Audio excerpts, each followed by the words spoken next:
जय हिंद प्यारे दोस्तों। तो आज हम यूपी जी के जो पिछली वीडियो में मैंने कुछ क्वेश्चन कराए थे, उसके बाद कुछ क्वेश्चन रह गए थे, उसके आगे से हम कंटिन्यू करेंगे। और यहाँ पे हम लोग यूपी जी के जो प्रीवियस ईयर क्वेश्चन में आए हुए हैं एग्ज़ाम में, उनके क्वेश्चन हम लोग यहाँ देख रहे हैं। तो इसको हम लोग स्टार्ट करेंगे और वीडियो को आप लोग ज़्यादा से ज़्यादा शेयर किया करिए। चैनल पर हैं तो चैनल को ज़रूर सब्सक्राइब कर लीजिए। ये क्लास आपकी यूपी SSC, यूपी ASI इन सब के लिए ये काफ़ी ज़्यादा हेल्पफुल रहेगी। तो यहाँ से आपको क्वेश्चन देखने को फिर से मिलेंगे और हम स्टार्ट करते हैं पहले क्वेश्चन से। देखिए, तुलसीदास के संदर्भ में निम्नलिखित कथनों में से कौन से कथन सही हैं। तो तुलसीदास का जन्म बांदा जनपद के राजापुर नामक ग्राम में हुआ या उनकी पत्नी का नाम गीतावली था। तो दोनों में से कौन सा सही है। तो यहाँ जो आंसर हो जाएगा आपका ऑप्शन नंबर सी वाला हो जाएगा, केवल एक। यानी तुलसीदास का जन्म बांदा जनपद के राजापुर नामक ग्राम में हुआ था और उनकी पत्नी का नाम गीतावली नहीं था। तुलसीदास का जन्म 1523 ईस्वी में बांदा जनपद वर्तमान चित्रकूट जनपद के राजापुर गांव में हुआ था। इनके पिता का नाम आत्माराम दुबे एवं माता का नाम हुलसी था। तुलसीदास जी की पत्नी का नाम रत्नावली तथा बेटे का नाम तारक था। तुलसीदास सगुण भक्ति शाखा के राम भक्ति धारा के कवि थे। इन्होंने विष्णु के अवतार यानी राम का गुणगान करते हुए रामचरितमानस की रचना की। ये मुगल बादशाह अकबर और मेवाड़ के शासक राणा प्रताप के भी समकालीन थे। 1918 के संयुक्त प्रांत किसान सभा का गठन निम्न में से किस नेता ने किया था। तो यहाँ पे इंद्र नारायण द्विवेदी, यानी ऑप्शन जो ए वाला है आपका राइट होगा, इंद्र नारायण द्विवेदी हैं। यानी फरवरी 1918 में इंद्र नारायण द्विवेदी, मदन मोहन मालवीय और गौरी शंकर मिश्र के प्रयासों से संयुक्त प्रांत यानी किसान सभा का गठन किया गया था। किसान सभा ने किसानों से बेदखल ज़मीन को जोतने और बेकार न करने की अपील की थी। तो 1918 के संयुक्त प्रांत किसान सभा का गठन निम्न में से कौन से नेता ने किया था। इंद्र नारायण द्विवेदी ने, ऑप्शन नंबर ए। 1857 में बरेली उत्तर प्रदेश में क्रांति का नेता कौन था। तो चारों ऑप्शन में से जो राइट आंसर आपका हो जाएगा खान बहादुर खां, ऑप्शन नंबर डी। देखिए, 1857 में बरेली में जो क्रांतिकारी नेता जो थे वो खान बहादुर खान थे। ठीक है, इनको बख्त खान के नाम से भी जाना जाता था। इसके अतिरिक्त नाना साहब ने कानपुर में और बेगम हजरत महल ने लखनऊ तथा कुंवर सिंह ने जगदीशपुर बिहार में क्रांति का नेतृत्व किया। 1924 में संयुक्त प्रांत वर्तमान उत्तर प्रदेश के किस शहर में संपूर्ण भारत से क्रांतिकारियों की बैठक बुलाई गई थी। तो 1924 में संयुक्त प्रांत में जो शहर है वो आपका जो हो जाएगा आपका कानपुर हो जाएगा, ऑप्शन नंबर डी वाला राइट हो जाएगा। यानी 1924 में संयुक्त प्रांत यूपी के कानपुर शहर में संपूर्ण भारत के क्रांतिकारियों की बैठक का आयोजन किया गया। साथ ही हिंदुस्तान रिपब्लिक एसोसिएशन यानी HRA नामक क्रांतिकारी संगठन की स्थापना की गई थी, जिसके संस्थापक सदस्यों में सचिंद्र नाथ सान्याल, राम प्रसाद बिस्मिल, जोगेंद्र चंद्र बनर्जी और चंद्रशेखर आज़ाद सम्मिलित थे। अगले क्वेश्चन चलेंगे। उत्तर प्रदेश के किस नगर में सर्वप्रथम भारतीय राष्ट्रीय कांग्रेस का वार्षिक अधिवेशन हुआ था। तो ये कहाँ हुआ था आपका इलाहाबाद में हुआ था, ऑप्शन नंबर डी राइट हो जाएगा। यानी उत्तर प्रदेश में कांग्रेस का सर्वप्रथम अधिवेशन इलाहाबाद में आयोजित हुआ था। यह कांग्रेस का कौन सा चौथा अधिवेशन था जो 1888 में संपन्न हुआ। इसके अध्यक्ष जॉर्ज यूले थे। वर्ष 1892 तथा 1910 में भी कांग्रेस का अधिवेशन इलाहाबाद में आयोजित हुआ था। उल्लेखनीय है कि बनारस में 1905 तथा लखनऊ में 1899 और 1916 तथा 1936 में और तथा कानपुर में 1925 में अधिवेशन आयोजित हुआ। उत्तर प्रदेश में वैष्णववाद के सनकादि संप्रदाय का संस्थापक कौन था। तो ये थे निम्बार्क थे, ऑप्शन नंबर यहाँ पे राइट होगा ए वाला। ठीक है, वैष्णववाद के सनकादि संप्रदाय का संस्थापक निम्बार्क थे। किस फ्रांसीसी यात्री ने काशी को भारत का एथेंस कहा था। तो ये कहा था किसने, बर्नियर ने कहा था। Right answer option number D. Bernier ने काशी को भारत का एथेंस कहा है। बर्नियर एक फ्रांसीसी चिकित्सक और यात्री था जिसने मुगल राजकुमार दारा शिकोह के लिए एक चिकित्सक के रूप में काम किया था। चंदावर के युद्ध 1194 में राजा जयचंद मोहम्मद गौरी से पराजित हुआ। चंदावर की वर्तमान में भौगोलिक स्थिति है, तो यह आपकी जो है उत्तर प्रदेश के इटावा जनपद में यमुना नदी के तट पर। ऑप्शन नंबर ए वाला राइट हो जाएगा। यानी चंदावर का युद्ध 1194 में राजा जयचंद मोहम्मद गौरी से पराजित हुआ। चंदावर वर्तमान में उत्तर प्रदेश के इटावा जनपद में यमुना नदी के तट पर स्थित है। निम्नलिखित में से कौन सा सिंधु घाटी सभ्यता का स्थल उत्तर प्रदेश में स्थित है? तो यहाँ पे जो चारों ऑप्शन में से हो जाएगा आपका हुलास राइट हो जाएगा, ऑप्शन नंबर डी। यानी जो हुलास उत्तर प्रदेश के सहारनपुर जिले में अवस्थित सिंधु घाटी सभ्यता का स्थल है। रोपड़ पंजाब में, बनावली हरियाणा में और मांडा जम्मू में स्थित सैंधव-कालीन स्थल हैं। निम्नलिखित में से कौन सा एक क्रांतिकारी काकोरी ट्रेन कांड से संबंधित नहीं था? राजेंद्र लाड़ी, अशफाक उल्लाह खां, खुदीराम बोस या रोशन सिंह? तो यहाँ पे जो खुदीराम बोस हो जाएगा, राइट आंसर आपका ऑप्शन नंबर सी हो जाएगा। ये जो है क्रांतिकारी जो है काकोरी ट्रेन कांड से संबंधित नहीं थे। काकोरी ट्रेन कांड से खुदीराम बोस का संबंध नहीं था। 30 अप्रैल 1908 को खुदीराम बोस तथा प्रफुल्ल कुमार चाकी को किंग्सफोर्ड की गाड़ी पर बम फेंकने के आरोप में 11 अगस्त 1908 को लगभग 18 वर्ष की आयु में मुजफ्फरपुर जेल में फांसी दी गई थी। जबकि काकोरी ट्रेन कांड से राजेंद्र लाड़ी, रोशन सिंह, राम प्रसाद बिस्मिल, अशफाक उल्लाह खां तथा चंद्रशेखर आज़ाद संबंधित थे। वर्तमान उत्तर प्रदेश में भारत के प्राचीनतम 16 महाजनपदों में से कुल कितने महाजनपद स्थित हैं? तो यहाँ जो हो जाएंगे आपके 8 हो जाएंगे, ठीक है, 8 हो जाएंगे। ऑप्शन नंबर कौन सा? सी वाला। यानी बौद्ध ग्रंथ अगुत्तर निकाय के अनुसार 6वीं शताब्दी ईसा पूर्व में भारतवर्ष जो है 16 महाजनपदों में बटा हुआ था। इन महाजनपदों में वर्तमान उत्तर प्रदेश में 8 महाजनपद शामिल थे, जो हैं आपके काशी, वाराणसी, वाराणसी के आसपास का जो क्षेत्र होगा, वत्स, कौशाम्बी, इलाहाबाद के आसपास का क्षेत्र, कौशल, श्रावस्ती, फैजाबाद के आसपास का क्षेत्र, मल्ल, कुशीनारा, देवरिया के आसपास का क्षेत्र, चेदी, शक्तिमती, बुंदेलखंड के आसपास का क्षेत्र और कुरु, इंद्रप्रस्थ, मेरठ, दिल्ली, थानेश्वर के पास का क्षेत्र। और अगला है सूरसेन, मथुरा, मथुरा के आसपास का क्षेत्र, पांचाल, अहिच्छत्र, बरेली, बदायूं और फर्रुखाबाद। तो ये जो हैं 8 जो जनपद हैं आपके यूपी से संबंधित हैं। सूची 1 को सूची 2 से सुमेलित कीजिए तथा नीचे दिए गए कूट का उत्तर देना है। तो यहाँ उत्तर प्रदेश के प्राचीन जनपद हैं और राजधानी है। तो यहाँ पे आपका जो मिलान होगा वह कौन से हो जाएंगे? देखिए आपका जो है कुरु है वह इंद्रप्रस्थ, ठीक है। पांचाल क्या है? अहिच्छत्र, पांचाल क्या है आपका? अहिच्छत्र है। कौशल क्या है? कौशल आपका कौन सा है? तीसरा वाला, साकेत। और वत्स क्या है? कौशाम्बी। तो राइट आंसर आपका जो हो जाएगा कौन सा हो जाएगा? ऑप्शन नंबर बी वाला। नवाब शुजा-उद-दौला की बेगम का प्रसिद्ध मकबरा बहू बेगम का मकबरा निम्नलिखित में से किस स्थान पर अवस्थित है? तो यह जो है आपका कहाँ स्थित है?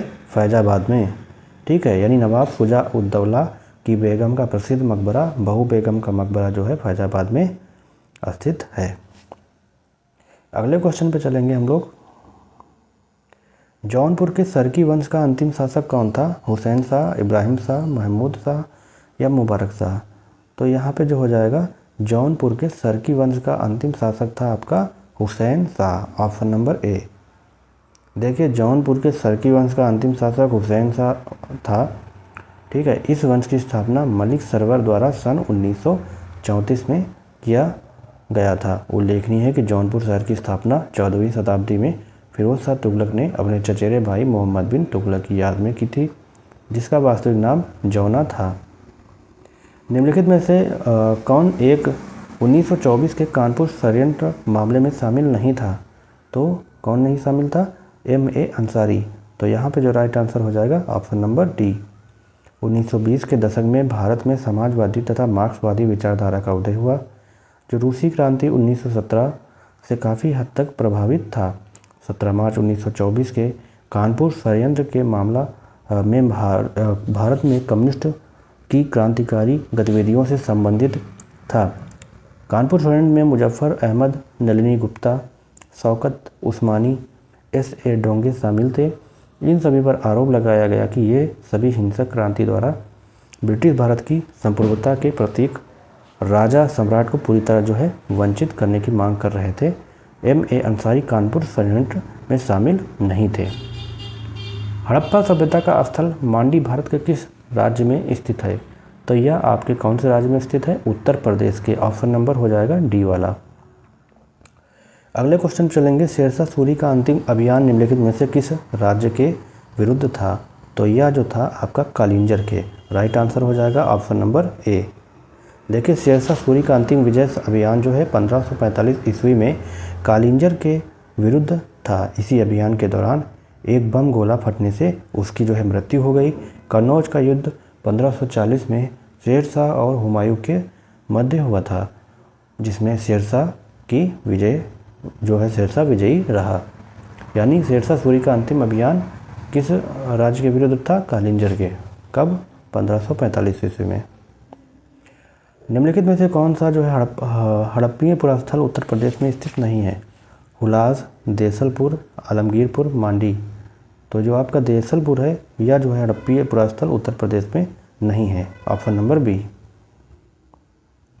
उत्तर प्रदेश में स्थित हड़प्पीय पुरास्थल आलमगीरपुर मेरठ में स्थित सैंधव सभ्यता का सबसे पूर्वी स्थल है। बड़गांव एवं हुलास सहारनपुर, मांडी मुजफ्फरनगर है, जबकि देसलपुर गुजरात के कच्छ रण में स्थित सैंधव स्थल यानी सैंधव स्थल है। कन्नौज पर महमूद गजनवी के आक्रमण के समय वहां का शासक कौन था? तो कन्नौज पर मोहम्मद गजनवी के आक्रमण के समय वहां का जो शासक था वह कौन था? राज्यपाल। ऑप्शन नंबर ए वाला हो जाएगा। यानी कन्नौज पर मोहम्मद गजनवी 1018 ईस्वी में आक्रमण के समय गुर्जर प्रतिहार वंश का शासक राज्यपाल था, जो आक्रमण के भय से कन्नौज छोड़कर बाड़ी दुर्ग में जाकर छिप गया। उसकी इसी कायरता की वजह से चंदेल शासक विद्याधर ने राज्यपाल को पराजित कर उसकी हत्या कर दी। यशपाल अंतिम गुर्जर प्रतिहार शासक था।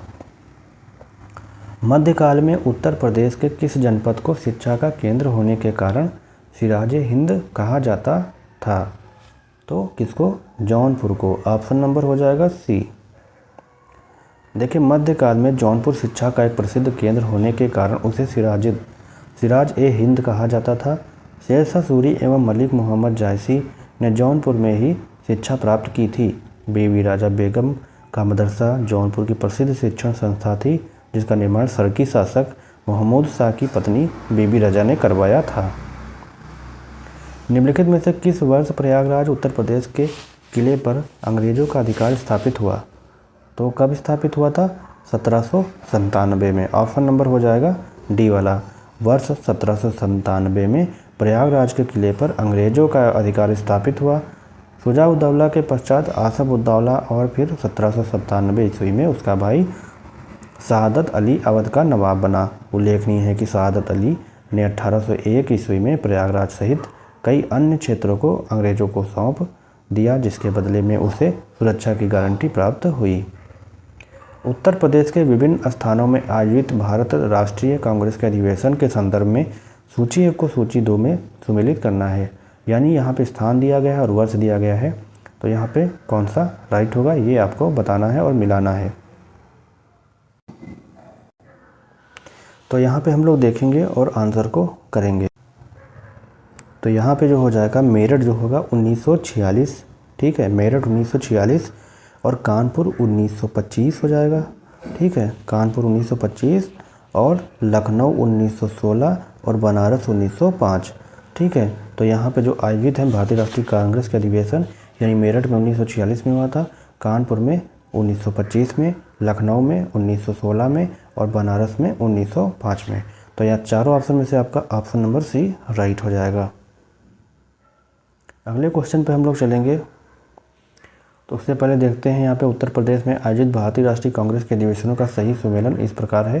जैसे मेरठ का हुआ था 55वां था या 1946 में हुआ था, इसके अध्यक्ष कौन थे? यहाँ पे JB कृपलानी थे। उसी तरह कानपुर 41वां था 1925 में, यहाँ पे सरोजिनी नायडू थी। लखनऊ जो था 32वां था 1916, ठीक है, यहाँ अंबिका चरण मजूमदार थे। बनारस 21वां था 1905 में, या गोपाल कृष्ण गोखले ये थे। तो यहाँ पे चारों हो जाएंगे राइट। निम्नलिखित में से किस वर्ष वर्तमान उत्तर प्रदेश का प्रायः संपूर्ण क्षेत्र बंगाल प्रेसिडेंसी से अलग करके आगरा प्रेसिडेंसी के अधीन कर दिया गया? तो कब कर दिया गया था? 1833 में कर दिया गया था। Option number B. सन 1833 में उत्तर प्रदेश के संपूर्ण क्षेत्र को बंगाल प्रेसिडेंसी से अलग करके आगरा प्रेसिडेंसी के अधीन कर दिया गया और यहाँ एक अलग गवर्नर की नियुक्ति की गई थी। उत्तर प्रदेश का क्षेत्र जो है कई वर्षों तक बंगाल प्रेसिडेंसी के अधीन रहा, जहाँ गवर्नर जनरल का शासन था। निम्नलिखित में से कौन सही सम्मिलित नहीं है? पूर्व मध्यकाल प्रदेश के शहर और वर्तमान अवस्थिति। तो कोयल कहाँ है, मतलब कौन सा इसमें जो है सम्मिलित नहीं है? तो कोयल अलीगढ़, महोत्सव नगर महोबा, महोदय श्री कन्नौज, जैजक भुक्ति, ये आपका जो है डी वाला जो है सुमेलन गलत है। ठीक है, ऑप्शन नंबर डी। देखिए कोयल को अलीगढ़ में होते हैं। ठीक है, वर्तमान अवस्थिति है। महोत्सव नगर महोबा को, महोदय श्री कन्नौज को, जैजक भुक्ति बुंदेलखंड। तो right answer option number D. निम्नलिखित में से किसे नगर महोदय श्री के नाम से भी जाना जाता है? तो इसको कन्नौज को। यहाँ पे ऑप्शन हो जाएगा आपका डी वाला राइट। अंग्रेजों के विरुद्ध बनारस विद्रोह का नेतृत्व किसने किया था? तो यहाँ पे जो अंग्रेजों के विरुद्ध बनारस विद्रोह का नेतृत्व राजा चेत सिंह ने किया था। या राइट आंसर आपका ऑप्शन नंबर सी। अंग्रेजों के विरुद्ध बनारस विद्रोह 1780 से 81 का नेतृत्व राजा चेत सिंह ने किया था। वारेन हेस्टिंग ने 1778 में राजा चेत सिंह से 5 लाख रुपया युद्ध कर के रूप में मांगा। चेत सिंह द्वारा मांगी गई रकम न देने पर वारेन हेस्टिंग ने उसे गिरफ्तार कर लिया। फलस्वरूप चेत सिंह के सैनिकों ने इसे दुर्व्यवहार पर विद्रोह कर दिया। हेस्टिंग ने इस विद्रोह को सरलता से दबा दिया था तथा चेत सिंह के भतीजे महीब नारायण को राजा बना दिया, जिसने 40 लाख रुपए वार्षिक कंपनी को देना स्वीकार कर लिया। काकोरी षड्यंत्र केस में प्रधान आरोपी पंडित राम प्रसाद बिस्मिल को उत्तर प्रदेश के किस शहर में फांसी दी गई थी? तो यह जो है राम प्रसाद बिस्मिल को कहाँ दी गई थी फांसी? या गोरखपुर जेल में। ऑप्शन नंबर हो जाएगा बी। 19 दिसंबर 1927 को पंडित राम प्रसाद बिस्मिल को गोरखपुर जेल में काकोरी षड्यंत्र केस के आरोप में फांसी दी गई। 9 अगस्त 1925 को हुए काकोरी षड्यंत्र के आरोप में राम प्रसाद बिस्मिल, राजेंद्र लाहिड़ी, अशफाकुल्ला खां और रोशन सिंह को फांसी दी गई थी। राम प्रसाद बिस्मिल का जन्म 11 जून 1897 को शाहजहांपुर उत्तर प्रदेश में हुआ था। अब उत्तर प्रदेश सरकार ने काकोरी कांड का नाम बदलकर काकोरी ट्रेन एक्शन कर दिया है। उत्तर प्रदेश में स्वाधीनता आंदोलन के समय ही एक अन्य एकावृहद जन आंदोलन प्रारंभ हुआ, जिसका नेतृत्व किया था तो मदारी पासी जो थे इन्होंने किया था। ऑप्शन नंबर डी वाला राइट हो जाएगा। अवध का एका आंदोलन हरदोई जिले के एक उत्तरी अवध पश्चिमी जिलों में 1921 के अंत में एवं 1922 के प्रारंभ में मदारी पासी एवं सुहादेव के नेतृत्व में चलाया गया था। इस आंदोलन को चलाने का उद्देश्य लगान को नगद के रूप में रूपांतरित करवाना था। एक आंदोलन हरदोई, बहराइच, बाराबंकी और सीतापुर जिले में चलाया गया। इस आंदोलन में सभा स्थल पर गंगा की सौगंध दी जाती थी कि किसान निर्धारित लगान से 1 पैसे भी अधिक लगान नहीं देंगे। ठीक है, तो अखिल भारतीय किसान सभा की स्थापना कब हुई थी? तो 82 क्वेश्चन जो है यहाँ पे जो हो जाएगा कब की गई थी और कहाँ की गई थी? लखनऊ में 1936 में। तो यहाँ पे right answer option number C. Akhil Bharatiya Kisan सभा की स्थापना लखनऊ में 1936 में की गई थी। यानी अप्रैल 1935 में संयुक्त प्रांत में किसान संघ की स्थापना हुई। इसी वर्ष एनजी रंगा और अन्य किसान नेताओं ने सभी प्रांतीय किसान सभा को मिलाकर एक अखिल भारतीय किसान संगठन बनाने की योजना बनाई। इसी उद्देश्य को आगे बढ़ाते हुए किसान नेताओं ने क्या किया? 11 अप्रैल 1936 ईस्वी को लखनऊ में अखिल भारतीय किसान सभा की स्थापना की। स्वामी सहजानंद सरस्वती इसके अध्यक्ष तथा प्रोफेसर एनजी रंगा इसके महासचिव चुने गए। अखिल भारतीय किसान सभा को जवाहरलाल नेहरू ने भी संबोधित किया। इस अधिवेशन में 1 सितंबर 1936 को किसान दिवस के रूप में मनाने का निर्णय लिया। कब? 1 सितंबर 1936 को। अगले क्वेश्चन पे हम लोग चलेंगे। देखिए वीडियो को ज़्यादा से ज़्यादा शेयर कर दिया करिए, क्योंकि वीडियो बनाने में भी काफ़ी ज़्यादा मेहनत लगती है और ये आपके एग्ज़ाम के पॉइंट ऑफ व्यू से बहुत ही महत्वपूर्ण क्वेश्चन है। तो इनको आप लोग ज़रूर देख के जाएँ। कोई भी एग्ज़ाम देने जाना है तो आपको यूपी जीके जिसमें आती है, क्योंकि यहाँ से क्वेश्चन आपको देखने को मिलेंगे, क्योंकि यही क्वेश्चन जो है लेटेस्ट जो है आपके आए हुए हैं और काफ़ी ज़्यादा एग्ज़ाम में आए हुए हैं। चलिए 83 पे चलते हैं। लखनऊ में स्थापित अखिल भारतीय किसान कांग्रेस के महासचिव के रूप में निम्नलिखित में से किसे चुना गया था? तो लखनऊ में स्थापित अखिल भारतीय किसान कांग्रेस के महासचिव के रूप में जो चुना गया था वह थे एमजी रंगा। तो यहाँ राइट आंसर हो जाएगा आपका ऑप्शन नंबर बी वाला। देखिए उत्तर प्रदेश की संस्कृति का एक ऐतिहासिक पूर्वकाल है, इसमें निम्नलिखित में से कौन सम्मिलित हैं? तो यहाँ पे दिए गए हैं बुद्ध हैं, राम हैं, नवाब हैं, महाराज हैं। तो यहाँ पे जो हो जाएंगे आपके कौन हो जाएंगे? बुद्ध हो जाएंगे, राम हो जाएंगे और कौन हो जाएंगे? नवाब हो जाएंगे।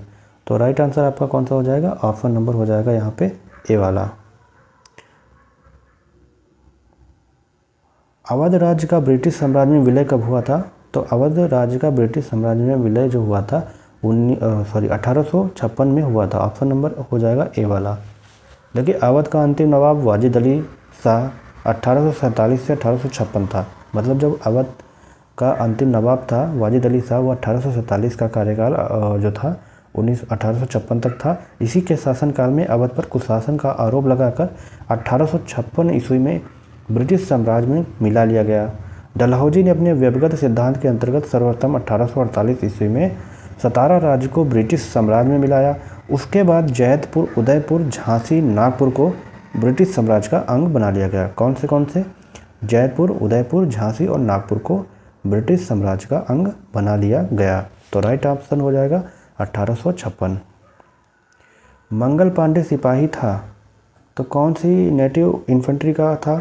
तो वो जो थे मंगल पांडे, ये कौन से थे? तो यहाँ पे जो चारों ऑप्शन दिए गए हैं इनमें से ये सही नहीं होंगे, क्योंकि मंगल पांडे जो थे 1827 से 1857 जो बैरकपुर की सैनिक छावनी में यानी 34वीं बंगाल नेटिव इन्फेंट्री की पैदल सेना के 1446 नंबर के सिपाही थे। कभी कभी ये भी पूछा जाता है कौन से नंबर के सिपाही थे, तो ये 1446 नंबर के सिपाही थे।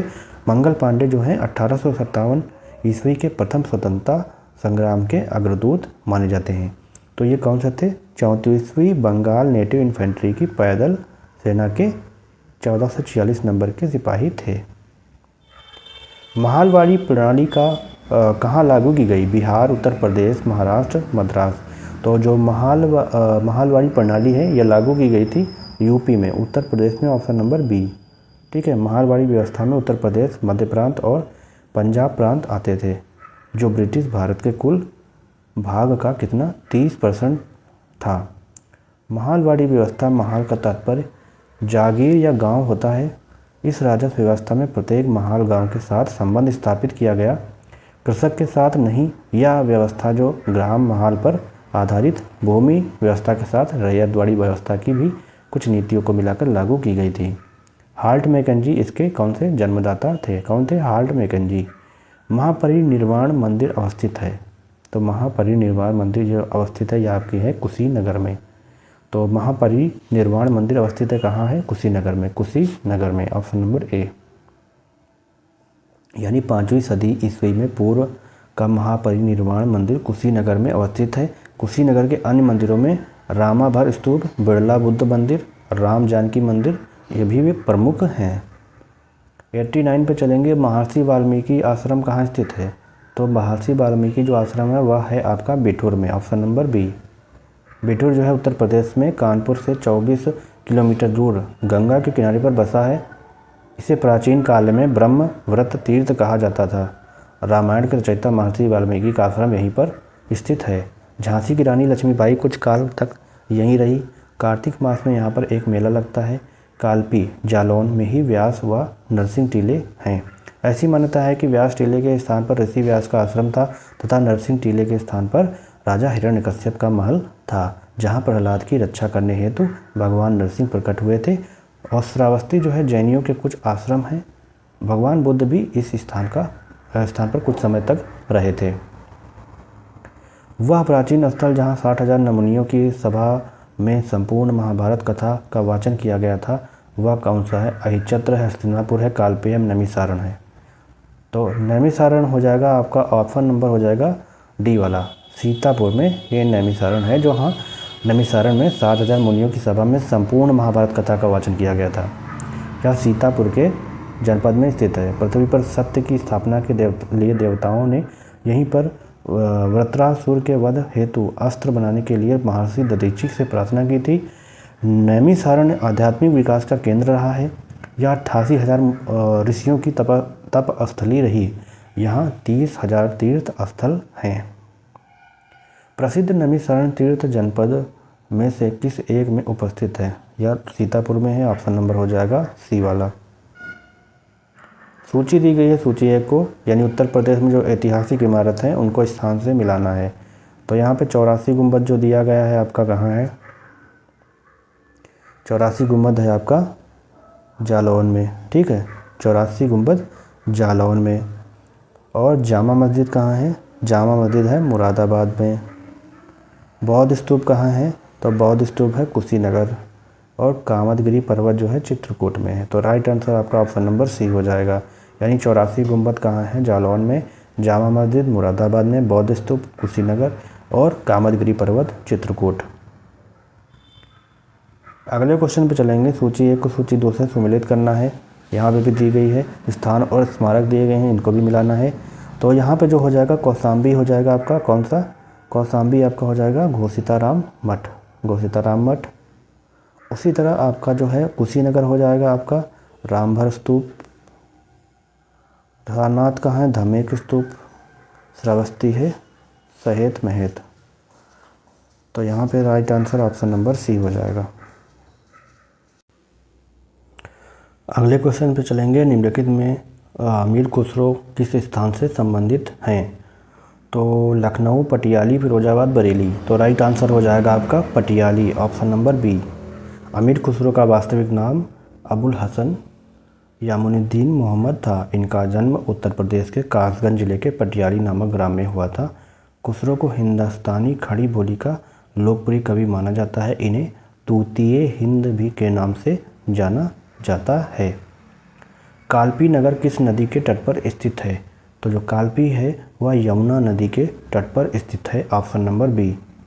कालपी उत्तर प्रदेश के जालौन जिले में यमुना नदी के किनारे स्थित है। यह नदी यमुना यानी वृहद चाप के आकार में प्रदेश के सहारनपुर, मुजफ्फरनगर, मेरठ, गाजियाबाद, बुलंदशहर, अलीगढ़, मथुरा, आगरा, इटावा, जालौन, हमीरपुर, बांदा, फतेहपुर और प्रयागराज आदि 19 जिलों में बहती हुई प्रयाग में यानी गंगा से मिल जाती है। तो कालपी नगर किस नदी के तट पर स्थित है? यमुना नदी के जो है तट पर स्थित है। उत्तर प्रदेश का प्राचीनतम जीवंत नगर कौन सा है? तो उत्तर प्रदेश का जो है प्राचीनतम जीवंत नगर है आपका है वाराणसी। ऑप्शन नंबर जो हो जाएगा डी वाला। अगले क्वेश्चन चलेंगे। गुप्त काल में टेराकोटा यानी पक्की मिट्टी ईंटों से बना भीतरगांव मंदिर कहाँ है? तो उत्तर प्रदेश के जो कानपुर शहर है वहाँ जो है आपका भीतरगांव यानी भीतरगांव उत्तर प्रदेश के कानपुर जिले में स्थित है। यहाँ गुप्तकालीन मंदिर के अवशेष उपलब्ध हैं जो गुप्तकालीन वास्तुकला के सुंदर नमूनों में से एक हैं। ईंटों का बना यह मंदिर अपनी सुरक्षित तथा उत्तर सांचे में ढली ईंटों के कारण विशेष रूप से प्रसिद्ध है। इसकी जो छत है शिखरमयी है तथा बाहर की दीवारों के ताकों में मृण्मयी मूर्तियां दिखाई पड़ती हैं। 98 पे चलेंगे। वाराणसी के विश्वनाथ मंदिर का निर्माण किसके द्वारा किया गया था? तो रानी अहिल्याबाई जो थे इनके द्वारा किया गया था। राइट आंसर हो जाएगा आपका ऑप्शन नंबर ए। देखिए काशी यानी वाराणसी को भगवान शिव की नगरी कहा जाता है। भगवान शिव के 12 ज्योतिर्लिंगों में काशी विश्वनाथ मंदिर भी शामिल है। काशी विश्वनाथ मंदिर वाराणसी में गंगा नदी के तट पर स्थित है। इस मंदिर का 3500 वर्षों का लिखित इतिहास है। बार बार के हमलों और पुनः निर्मित किए जाने के बाद मंदिर के वर्तमान स्वरूप का निर्माण 1780 में इंदौर की महारानी अहिल्याबाई होलकर ने करवाया था। क्वेश्चन को थोड़ा जल्दी करते हैं क्योंकि क्वेश्चन ज़्यादा हैं। ठीक है, लगभग 130 क्वेश्चन होंगे, तो जल्दी से करते हैं फिर वीडियो को एंड करते हैं। महर्षि वाल्मीकि का आश्रम ब्रह्मव्रत में स्थित था जो वर्तमान उत्तर प्रदेश के डैश में स्थित हैं। तो जो महर्षि वाल्मीकि का आश्रम जो है यह आपके बिठूर में है, उत्तर प्रदेश के बिठूर में। ऑप्शन हो जाएगा ए वाला। फर्रुखाबाद में गंगा नदी के किनारे मुगल घाट का निर्माण डैश बादशाह ने करवाया था? अकबर, औरंगजेब, शाहजहां या जहांगीर? देखिए जो फर्रुखाबाद उत्तर प्रदेश का ऐतिहासिक शहर है जिसमें गंगा यमुना तहजीब की परंपराओं द्वारा परिभाषित समृद्ध संस्कृति है, जो हिंदू और मुस्लिम संस्कृति, प्रथा, अनुष्ठानों व लोक व भाषाई परंपराओं को जोड़ता है। यानी फर्रुखाबाद की स्थापना जो हुई थी 1714 में हुई थी। ठीक है, और में जो है नवाब मोहम्मद खान बंगस ने की थी। तो यहाँ पे जो हो जाएगा नवाब मोहम्मद खान बंगस ने। फर्रुखाबाद का जो मुग़ल जो नाम था मुग़ल बादशाह फर्रुखसियर के नाम पर किया गया था। तो यहाँ पे जो राइट हो जाएगा जो हो जाएगा आपका, इसमें से कोई नहीं होगा क्योंकि ये क्वेश्चन जो है गलत है। ठीक है, इसमें जो ऑप्शन गलत हैं बाकी जो है सही है। ठीक है, अगले क्वेश्चन पे हम लोग चलेंगे अब।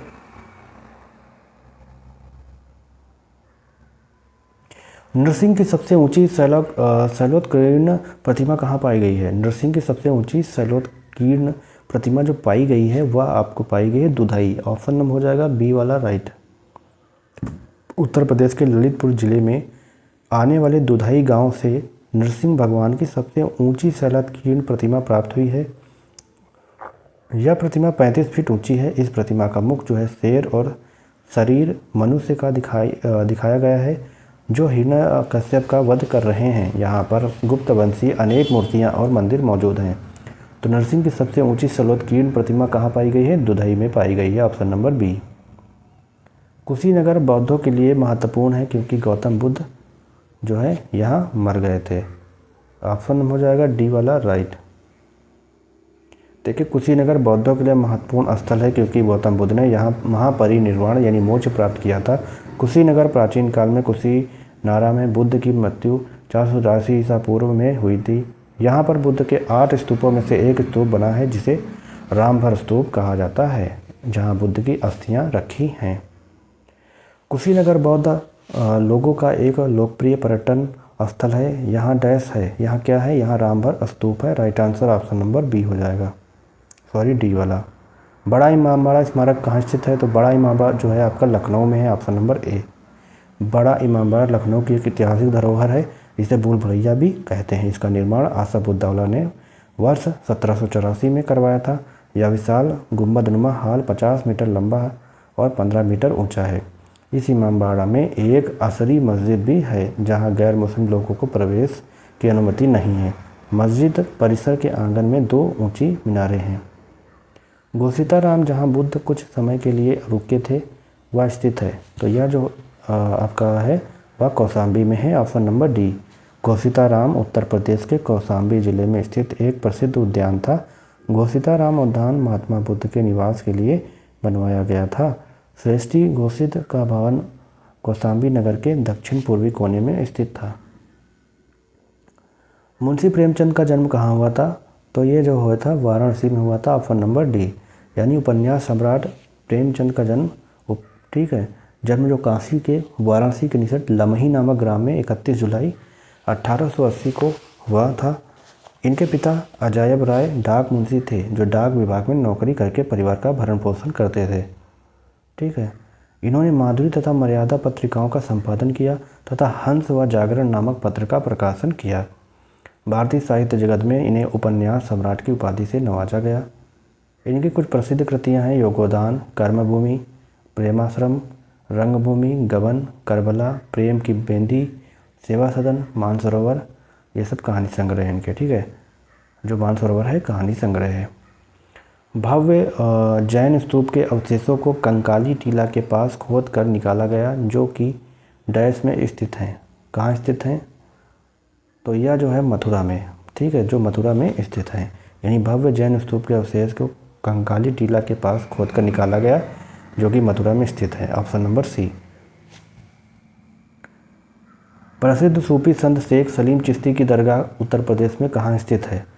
तो ये जो स्थित है आपकी फतेहपुर सीकरी में। Option number C. प्रसिद्ध सूफी संत शेख सलीम चिश्ती अजमेर के ख्वाजा मोइनुद्दीन चिश्ती के पौत्र थे। सूफी संत शेख सलीम चिश्ती की दरगाह उत्तर प्रदेश के फतेहपुर सीकरी यानी आगरा के समीप स्थित है। यहाँ पर अकबर द्वारा पंचमहल, बुलंद दरवाज़ा आदि प्रसिद्ध इमारतें बनवाई गई थी। पंचमहल और बुलंद दरवाज़ा अकबर के द्वारा बनवाई गई थी। 109 पर चलेंगे। 6वीं शताब्दी ईसा पूर्व के दौरान मथुरा के आसपास का क्षेत्र डैश कहा जाता है। तो मथुरा के आसपास का जो क्षेत्र है, ठीक है, उसको कहा जाता है सूरसेन। ऑप्शन नंबर सी। इसकी जो राजधानी है वह है मथुरा। मत्स्य राजस्थान जो है विराटनगर राजधानी है, ठीक है। पांचाल की क्या है, बरेली बदायूं जो है अहिचत्र। अंग बिहार चंपा हो जाएगा, ठीक है। तो ये जो आपका राइट आंसर हो जाएगा सी वाला सूरसेन हो जाएगा। 6ठी सदी बीसी के दौरान उत्तर प्रदेश के किन क्षेत्रों को चेदी कहा जाता है? तो चेदी कहा जाता है बुंदेलखंड को। ऑप्शन नंबर ए वाला राइट होगा। यानी बौद्ध ग्रंथ अंगुत्तर निकाय के अनुसार 6वीं शताब्दी ईसा पूर्व में भारतवर्ष 16 महाजनपदों में बटा हुआ था। इन महाजनपदों में उत्तर प्रदेश से 8 महाजनपद शामिल थे। इनका विवरण दिए गए हैं, अब आगे देखते हैं। देखिए, काशी वाराणसी यानी वाराणसी के आसपास का क्षेत्र है। वत्स कौशाम्बी इलाहाबाद के आसपास का क्षेत्र है। कौशल श्रावस्ती फैजाबाद के आसपास का क्षेत्र है। और मल्ल कुशीनारा देवरिया के आसपास का क्षेत्र है। चेदी शक्तिमती बुंदेलखंड के आसपास का क्षेत्र है। कुरु जो है इंद्रप्रस्थ मेरठ हरियाणा दिल्ली का क्षेत्र है। सूरसेन मथुरा, यह मथुरा के आसपास का क्षेत्र है। पांचाल जो है छत्र बरेली बदायूं और फर्रुखाबाद के आसपास का क्षेत्र है। राजा हर्षवर्धन ने डैश में भद्र विवाह नामक ज्ञान के एक वृहद केंद्र की स्थापना की थी। तो यह की थी Mathura. Option number C. Raja Harshavardhan ने कन्नौज में भद्र विहार नामक ज्ञान के एक वृहद केंद्र की स्थापना की थी। हर्ष के दरबारी कवि बाणभट्ट थे जिन्होंने हर्षचरित तथा कादंबरी की रचना की। हर्षवर्धन ने 3 संस्कृत नाटक ग्रंथों प्रियदर्शिका, रत्नावली तथा नागानंद की रचना की थी। अशोक स्तंभ में उत्कीर्ण किए हुए शेर का मुख, जिसे भारत सरकार द्वारा राष्ट्रीय प्रतीक के रूप में अपनाया गया है, कहाँ के संग्रहालय में सुरक्षित है? तो यह जो है सारनाथ के संग्रहालय में सुरक्षित है। Option number B. सारनाथ में अशोक ने जो स्तंभ बनवाया था उसे शीर्ष भाग को सिंह चतुर्मुख कहते हैं। इस मूर्ति में 4 भारतीय सिंह पीठ से पीठ सटाए हुए खड़े हैं। सारनाथ स्तंभ का यह शीर्ष भाग वर्तमान समय में सारनाथ के संग्रहालय में रखा हुआ है। यह सिंह चतुर्मुख शीर्ष स्तंभ ही भारत सरकार द्वारा राष्ट्रीय प्रतीक के रूप में अपनाया गया है। चंदेल शासक के दौरान उत्तर प्रदेश का निम्नलिखित में से कौन सा क्षेत्र जेजाग भुक्ति या जय होटी के नाम से जाना जाता था? तो यह जो है आपका बुंदेलखंड हो जाएगा। Option number B. Jejakabhukti या जय होटी एक वीर प्रसविनी भूमि रही है। यह भूमि उत्तर प्रदेश तथा आंशिक रूप से मध्य प्रदेश में पड़ती है। कभी इस पर चंदेल राजाओं का शासन हुआ करता था। अब यह बुंदेलखंड क्षेत्र के नाम से जानी जाती है। प्रतिहार साम्राज्य के पतन के बाद बुंदेलखंड की भूमि पर चंदेल वंश के शासकों का स्वतंत्र राजनीतिक इतिहास प्रारंभ हुआ। आगरा और अवध के संयुक्त प्रांत, जिन्हें अब उत्तर प्रदेश के नाम से जाना जाता है, ने 1921 में अपनी राजधानी को डैश से लखनऊ स्थानांतरित किया था। आगरा से, देहरादून से, इलाहाबाद से, कानपुर से। तो 4 ऑप्शन जो दिए गए, तो राइट आंसर आपका हो जाएगा यहाँ पे इलाहाबाद हो जाएगा। Option number C. यानी आगरा और अवध के संयुक्त प्रांत, जिन्हें अब उत्तर प्रदेश के नाम से जाना जाता है, ने वर्ष 1921 में अपनी राजधानी को इलाहाबाद से लखनऊ स्थानांतरित किया था। गौतम बुद्ध की माँ देवदाह राज्य के शासन परिवार से थी, जो अब उत्तर प्रदेश के डैश जिले में है। तो बस्ती। Option number C. देखिए, महात्मा बुद्ध की माँ का नाम महामाया था। वह देवदाह राज्य के कोली वंशीय राजकीय परिवार से संबंधित थी। देवदाह राज्य वर्तमान समय में उत्तर प्रदेश के बस्ती जिले में स्थित है। कोली गणराज्य पूर्वी उत्तर प्रदेश व नेपाल की सीमा पर स्थित बुद्ध कालीन गणराज्य था। देखिए, 1 जनवरी 1845 को उत्तर प्रदेश ने डैश नामक पहला हिंदी समाचार पत्र निकाला, जिसे गोविंद रघुनाथ ने संपादित किया। तो यह जो था आपका बनारस अखबार था। Option number B. पहली वर्ष 1845 को उत्तर प्रदेश राज्य से बनारस अखबार नामक पहला हिंदी समाचार पत्र निकाला गया, जिसको गोविंद नारायण थत्ते ने संपादित किया था। अखबार के संचालक राजा शिव प्रसाद सितारे हिंद थे। हिंदी का प्रथम समाचार पत्र उदत मार्तंड था, जिसका प्रकाशन 30 मई 1826 में कलकत्ता से शुरू किया गया था। 30 मई 1826। इसके संपादक जुगल किशोर शुक्ल थे। इसी के उपलक्ष्य में 30 मई को हिंदी पत्रकारिता दिवस मनाया जाता है। भेड़ कुंड, जहां अर्जुन ने द्रौपदी से शादी करने के लिए मछली को निशाना बनाया था, यह उत्तर प्रदेश के किस जिले में स्थित है? तो यह हो जाएगा फर्रुखाबाद। ऑप्शन नंबर सी। भेड़ कुंड, जहां अर्जुन ने पांचाल नरेश द्रौपद की पुत्री द्रौपदी से शादी करने के लिए मछली की आंख को निशाना बनाया था? यह उत्तर प्रदेश राज्य के फर्रुखाबाद जिले में स्थित है। सूफी कवि अमीर खुसरो का जन्म उत्तर प्रदेश के किस जिले में हुआ था? तो जो अमीर खुसरो थे उनका जन्म हुआ था एटा में। यानी सूफी संत कवि सूफी जो कवि हैं अमीर खुसरो का जन्म 1253 ईस्वी में उत्तर प्रदेश के एटा जिले के पटियाली नामक यानी वर्तमान जो है कासगंज में हुआ था। इन्हें तबला तथा खड़ी बोली का आविष्कार माना जाता है। इन्होंने 7 सुल्तानों का शासन स्वयं देखा था। कौन थे? अमीर खुसरो। अगले क्वेश्चन चलेंगे। बहू बेगम का मकबरा उत्तर प्रदेश में कहाँ स्थित है? तो बहू बेगम का मकबरा जो है उत्तर प्रदेश के आगरा जिले में स्थित है। ऑप्शन नंबर डी वाला राइट होगा। इसका निर्माण जो किया था किसने किया था? शुजा उद्दौला ने अपनी प्रिय बेगम उमत उल जोहरा उर्फ बहू बेगम की याद में करवाया था। उत्तर प्रदेश के निम्नलिखित में से किस जिले को नवाबों का शहर भी कहा जाता है? तो यह कहा जाता है लखनऊ को। Option number B. Uttar Pradesh की राजधानी लखनऊ को नवाबों का शहर के नाम से जाना जाता है। उत्तर प्रदेश के लखनऊ के वर्तमान स्वरूप की स्थापना नवाब आसफ उद्दौला ने 1775 ईस्वी में की थी, जो ब्रिटिश काल में अवध की राजधानी रही। लखनऊ अपनी खास नज़ाकत और तहजीब वाली बहुसांस्कृतिक शहरी और दशहरी आम के बागों तथा चिकन के लिए जाना जाता है। उत्तर प्रदेश में किस धर्म के अनुयायी सबसे कम हैं?